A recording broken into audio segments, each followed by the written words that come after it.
G'day guys, welcome to Beige Brigade headquarters. Come on in. I can see hairdressers in New Zealand rubbing their hands together as young cricketers try to get this magnificent Hamish Marshall look. Marshy, you know, from its kind of inception to the game, just can you take us back there?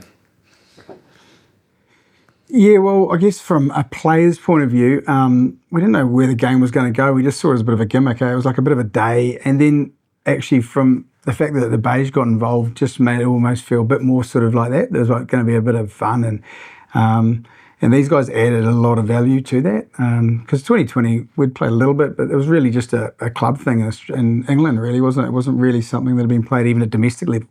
Yeah, I think it was sort of, you know, it was a window in cricket where it was like in New Zealand we'd had Cricket Max, right? I think that had gone 96 to 2002, something like that.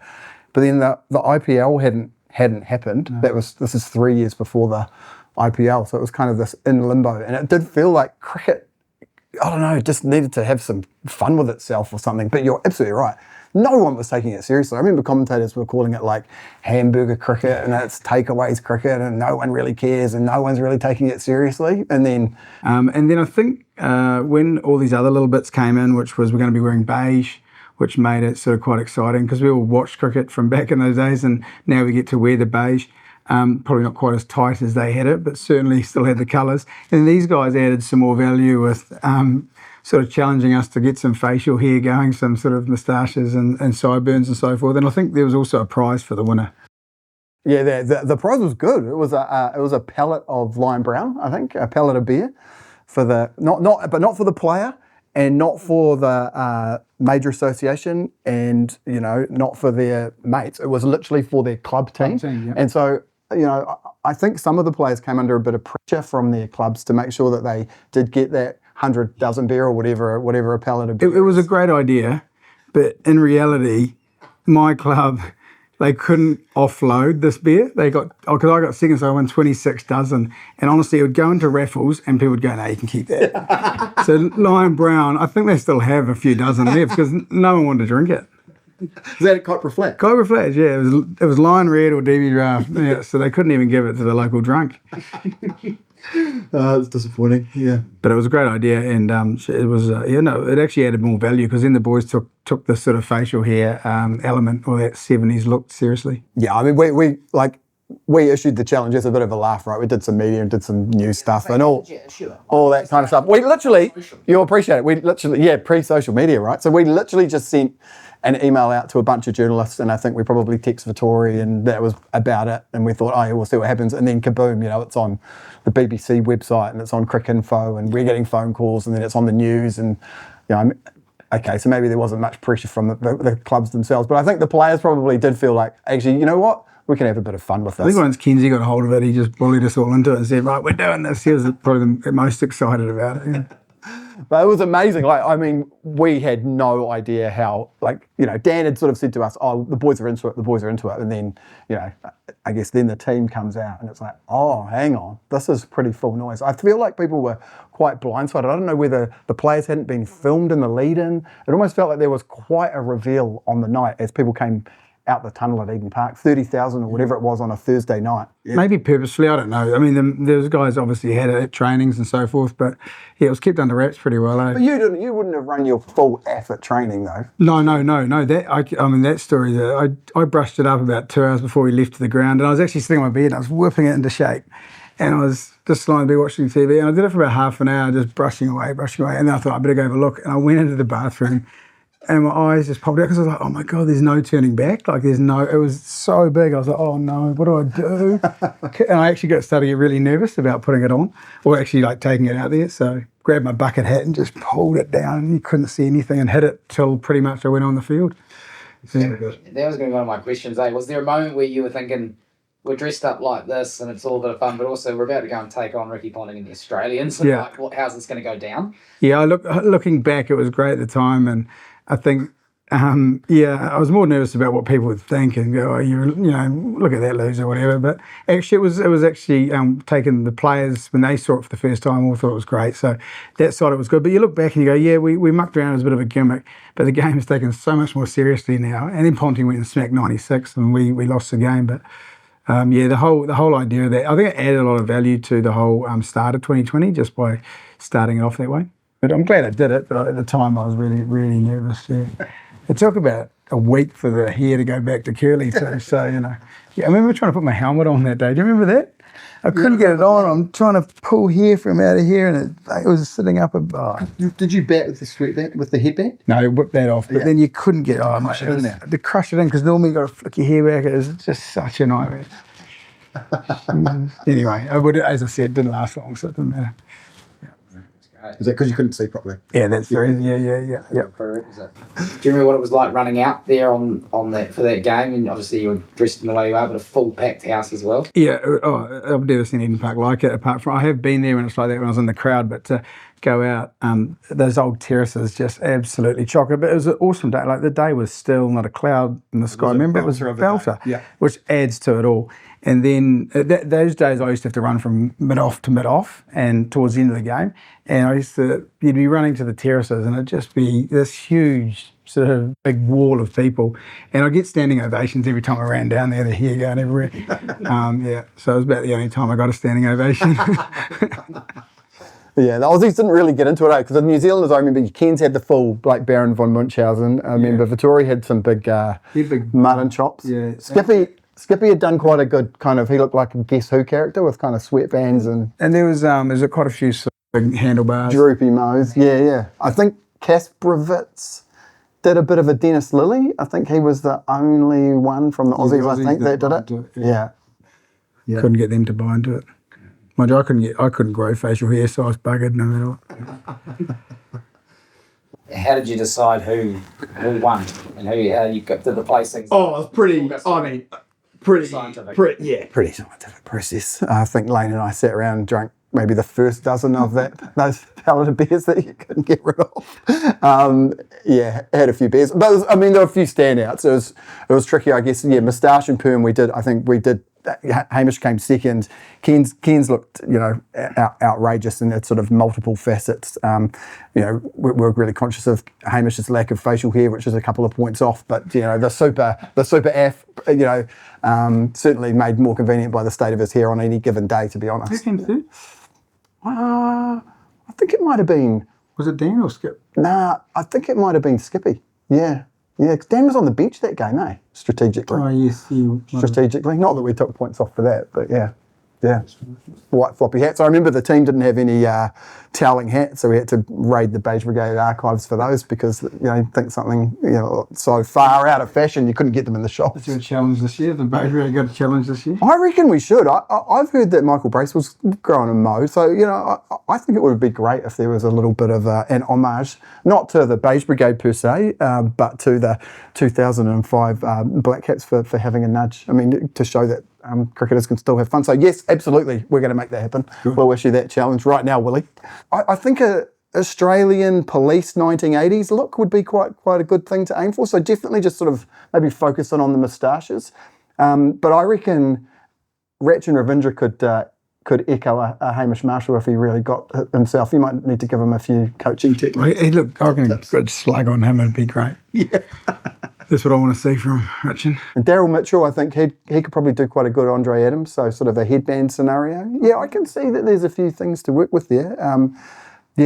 Matt Henry, he probably needs to get a bit ugly on things. He's too good looking at the moment, so something to mess him up would be good too, I think. I'd like to see him with a dirty moustache, actually. That would be good. It was nearly joining out. I remember he was wearing a white floppy hat, and he's a hairy guy, I was going to say, he's one of the hairiest. Isn't he one of the hairiest? He's one of the hairiest guys. He's so hairy. So I think he probably started that the week before. Yeah, all he did was just shave his cheeks, like from just under his eyes down, and then up from his hairy. He was probably running a beard and then just did it that morning. But he had no trouble growing his kit. And just whipped it off. I think he might have had quite a bit going on, and then just the day of the game, just whipped it off. Yeah. Did Vittori opt out? Was he scared of getting smashed to all parts? No, I think it was just selected. And yes. Sorry, I forget. No, you've jogged my memory. That was exactly why. Yeah. Glenn McGrath threatening a Trevor Chappell impersonation to bring the house down here at this tour opener.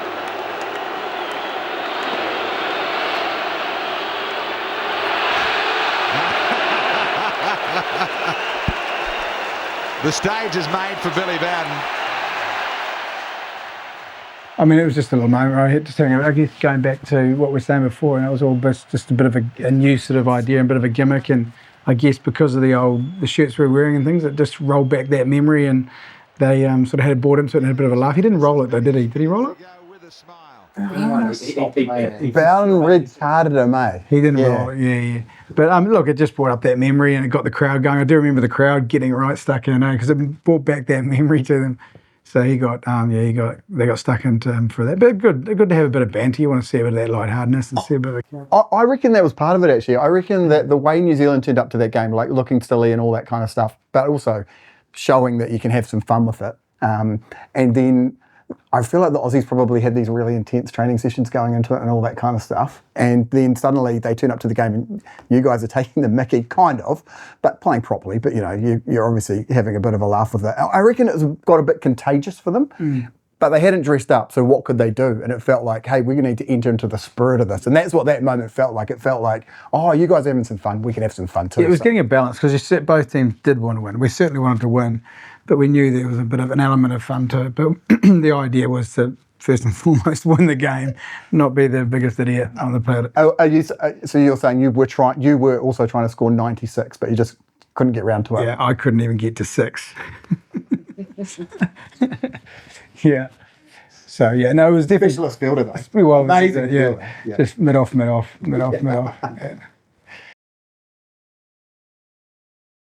I guess to be honest, it felt like, I guess, our Bledisloe Cup of cricket, the equivalent of that. It's us versus Aussies, and, so there's a lot on the line, there's a country pride and trying to take down the old foe, and, it's nice to have that sort of rivalry, and it's the one country we definitely have that against. So it's cool to have an actual, something we're playing for, and put a bit more on it. 3 games as well, so someone had to win it. Were you there, the opening game in the Dome? Yeah, was that the Matthew Sinclair catch? Yeah, the one-hander right in front of a bunch of Aussies, heaps of Aussies, one-hander diving, catching Hayden. And then...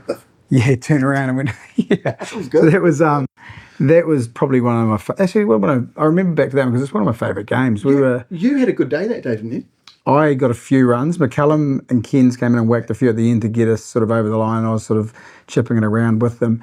But we beat them in the first Chapel Hadley game. So, that was the first ever official trophy Chapel Hadley sort of game, although there'd been lots of others that went down. We won that one. So, yeah, it was pretty special day. And the first time under a roof as well. Yeah. Yeah. That was a hell of a series. Yeah, we weren't going to even miss that one. That was an absolute bounce. I remember the day before Kenzie had us all. You couldn't leave training until you had a ball, and you'd whack the ball. So you had to throw it up and try and whack it with a cricket bat to hit the roof. And I probably hit it. He did it first go, and off he walked. And I was there 15 minutes later, still chipping it up.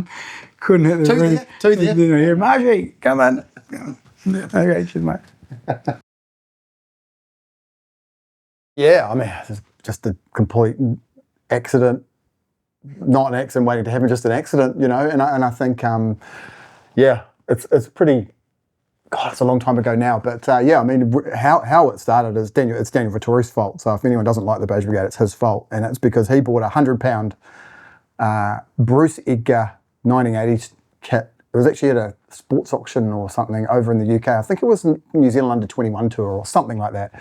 And so he paid £100 for it and gave it to Mike Lane and mates from school and stuff. And Mike used to wear it to cricket games down, particularly at Lancaster Park, where when New Zealand played down there. And when he wore it, God, I was with him a few times, and people would just come up like all day and be like, awesome shirt, bro.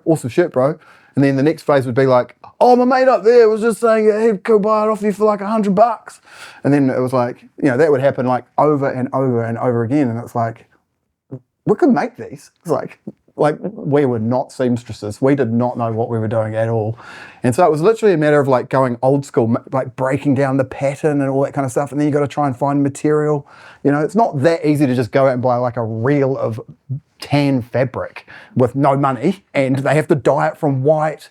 It's just such a palaver. Anyway, so the upshot of that was we ended up making a few shirts for a few mates, and then people would start wearing them, and we were like, man, this could turn into a thing. So we set up a website, and when websites were not a thing, it was literally like a flat page with an email, and we did one size fits all, and people just started emailing, and then they just whacked money in our bank account. We set up a bank account, and it just kind of took off. The brown and tan thing, it got picked by Kerry Packer back in the World Series, right? And it was because they needed two colours that showed up okay on black and white TVs. They needed the contrast between a dark and a light colour. So your West Indies in that time was like grey and maroon, and Australia was green and gold, and England was blue and blue, and all that kind of stuff. But like Australia would just someone was taking the piss picking that for New Zealand. I mean, like it just doesn't make sense that you would pick those two colours. And so I think embracing that, and obviously it is a throwback to the 1980s when colour TV and New Zealand having some half decent cricketers and beating Australia a bunch of times. I think it was just imprinted in people's brains. So there was definitely this thing about like, oh my God, that was a great time in New Zealand cricket. Probably been eclipsed now, to be honest, but yeah.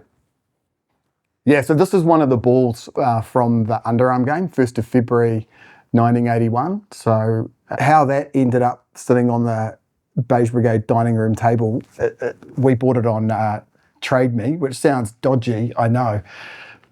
But what had happened is Wellington College had done a massive big fundraiser. They got all these amazing things. This was years and years ago. And a guy from the CEO of Qantas had the ball on his mantelpiece, and he donated it to that sports auction. And then a bunch of guys who were involved actually in a chain of pubs in New Zealand, they sold it up. And Mike and I, it was just a weekend, we were like, oh my God, if we have one thing to show at the end of the Beige Brigade, that'd be a pretty damn good piece of memorabilia to show. So yeah, that was how we had a budget. We massively exceeded it. We hid the money from our wives, and we managed to pay for it. And hilariously, we went and picked the ball up on Featherston Street in Wellington. We got talking to the guy who was selling us the ball, and he gave us the ball, and we left. And then we left, and we were walking off, and I was like, we never paid.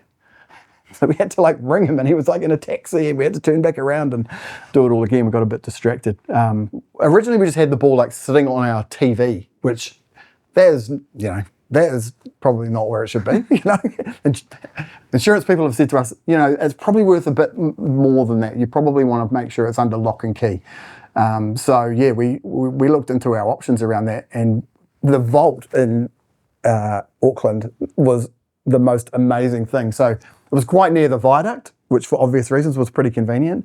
And it was 24/7, 365 access, which is amazing as well. But the actual experience, it was like the opening scene of like Get Smart when you went in there. So you'd go in, you had to sort of check in, and then a little man would come out, and you'd have to do like a thumbprint thing or a retina scan. And then you'd go down this lift, and then you'd get out, and there was like a tiger mat, and this huge mat, and you sit on these little couches, and then the portcullis thing would come up, and you'd walk through, and the little man would come with you, and he'd have his gloves on, and he'd slide out your tray, and then the ball would be in there. Like, it was just great theatre.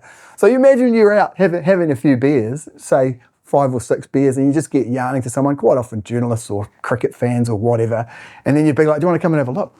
And they'd be like, now? I'd be like, yep, now. But they'd be like, oh, yep. Then we'd go in, and then they'd be like, oh my God, and they'd be doing selfies with it and all that kind of stuff. So yeah, it was an amazing thing. But yeah, we moved back to Wellington. I wouldn't rule out putting it back in a vault at some stage, but loaning it to the Cricket Museum felt like a good place for it to be for a while.